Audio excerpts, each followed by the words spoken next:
In March 1918, the largest ship in the U.S. Navy's supply fleet simply ceased to exist, and the Navy never found a single body. The USS Cyclops wasn't a warship.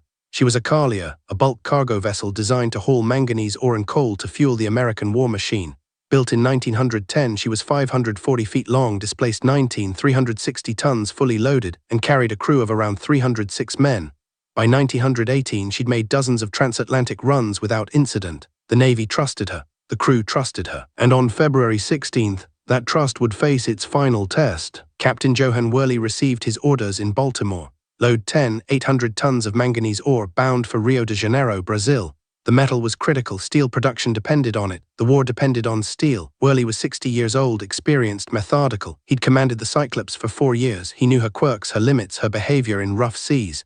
By February 20th, the hold was full. The crew was aboard. The decision was made: depart immediately. Worley knew the Atlantic was unpredictable in winter. German U-boats prowled the shipping lanes. Storms could materialize in hours, but the war effort couldn't wait. Delay meant shortage. Shortage meant lost production. Lost production meant lives on the front, so he weighed anchor and the Cyclops steamed southeast into open water. The crew settled into routine. The ship's engines hummed. For 4 days, nothing remarkable happened. On February 24th, the Cyclops made port in Barbados to take on fresh water and supplies.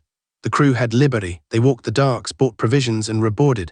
Captain Worley filed a routine report. The ship was sound. Morale was good, no damage, no mechanical issues. The decision to continue was obvious. They sailed again on March 4th, heading for the final leg to Rio. What Worley didn't know, what nobody on the Cyclops knew, was that their ship was already dying.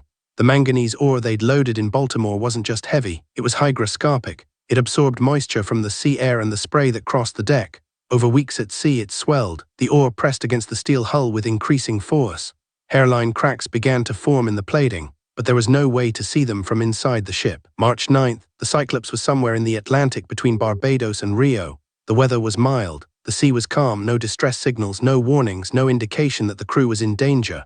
In Norfolk, Virginia, the Navy's command center had no reason to worry. Ships crossed this route constantly. The Cyclops was just one of dozens of vessels in transit at any given moment. They were tracking her progress by radio, but those transmissions were routine. Then on March 4th, or possibly March 9th, the exact date remains disputed, the radio operators in Norfolk noticed something. No signal from the Cyclops. They tried again. Silence. They waited. Ships sometimes had equipment trouble. They tried again. Still nothing. It was unusual but not alarming. Wireless sets failed. Weather interfered with transmission. They would hear from the Cyclops soon enough, they assumed. Days passed. No signal. No sighting. No wreckage washed ashore. No lifeboats. No bodies. The Navy launched a search. They sent ships to retrace her route. They contacted every port. They radioed every vessel in the region. Nothing. The Cyclops had vanished completely. 800 tons of ore, a steel hull, 306 human beings, and Captain Worley. Gone. Not a single piece of confirmed debris ever surfaced. The Navy's official investigation concluded structural failure. The ore had swollen. The hull had cracked. The ship had broken apart in the deep Atlantic. It was the most plausible explanation given the evidence, or rather the absence of evidence. But it wasn't the only theory circulating. Some officers suspected a German U-boat. Others whispered about sabotage. A few even suggested the ship was seized by a rogue crew. Each theory was built on speculation, not facts. The truth is, we'll never know for certain. The Atlantic is 41 million square miles. The Cyclops went down in a section where currents run deep and fast. Any wreckage would have scattered across miles of seabed. The water there is over 2 miles deep.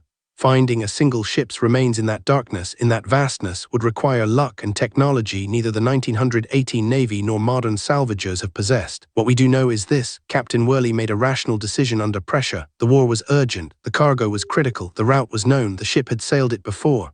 By the standards of 1918, the risk was acceptable. He didn't have weather forecasts beyond the next few hours. He didn't have sonar. He didn't know about the ore's hygroscopic properties. That knowledge came later.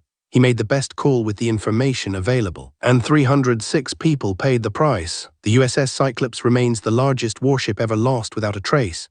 No enemy attack was ever confirmed. No survivor was ever found. No wreck was ever located. She simply vanished between two ports, taking her secrets with her.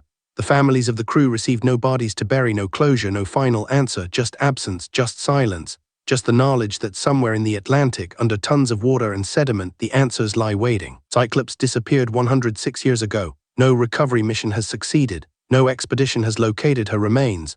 Modern technology, side-scan sonar, deep-sea submersibles, satellite navigation could theoretically find her, but the ocean is vast and the funding never materialized. She became a footnote in maritime history, a mystery that faded into the noise of 1,000 other shipwrecks, but for the families who lost someone aboard, she was never forgotten. The cost of the Cyclops wasn't just the ship or the ore or even the lives.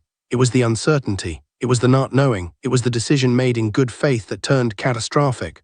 Wartime demanded speed over caution. Necessity demanded risk, and sometimes risk doesn't just fail, it erases itself, leaving no evidence behind except the absence of 306 people who boarded a ship and never arrived. The USS Cyclops is one of history's greatest maritime mysteries, but it's far from the only one. Across decades, ships have vanished under circumstances just as strange, just as unexplainable. Some were found, others never were. Each one represents a decision made by a captain, a crew, a chain of command operating under pressure with incomplete information. And sometimes the ocean simply wins. If you want to explore more unsolved maritime mysteries, ships that vanished, crews that disappeared, wrecks that rewrote history, subscribe. There's a new case every week, each one stranger than the last. Stories of the sea don't end when the ship goes down. They're just beginning. Subscribe for a new unsolved maritime mystery every week, each one stranger than the last.